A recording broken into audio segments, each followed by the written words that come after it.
तर हॅलो मित्रांनो, कशा आहात तुम्ही? पहा ना, माझ्या थंडीने नाव कसं चाललंय.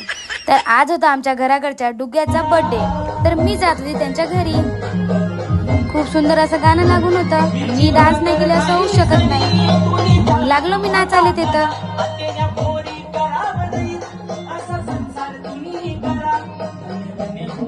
तर आमच्या इथं कोणत्याही कार्यक्रमाचे पहिलं होते परित्रण पाठ. विचार केला यांना थोडी मदत करावं, पण या लहान लहान पोरीले पाहून लहानपणीचे दिवस आठवले. मग मीनं पण केली पूजाची तयारी. तर मग जाऊ द्या, कमेंट मध्ये सांगा बरं याला कोणतं पान म्हणतात. नक्की कमेंट करून सांगा, तुमच्याकडे बी अशीच पूजा करतात का कोणत्याही कार्यक्रमाच्या अगोदर. मग मीनं बनवला हार बाबासाहेबाच्या फोटोसाठी.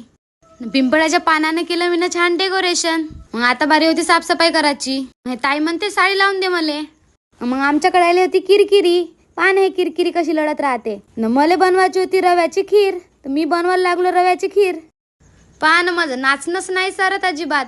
मग मी खीर बनत होतो, मग इकडे पूजा बी सुरू झाली आमची. मग माझी खीर बी रेडी झाली. आबा खिडकीतून पाहतो का हे बाई भाई बोंबलून राहिली का, हाले का झगडा करून राहिली.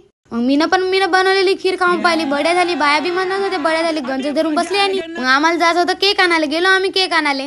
मग त्याच्यात दिसले आम्हाला गुपचूप. खाणार नाही असं होऊ शकत नाही. मग खाले गुपचूप. बड्या होते बाई.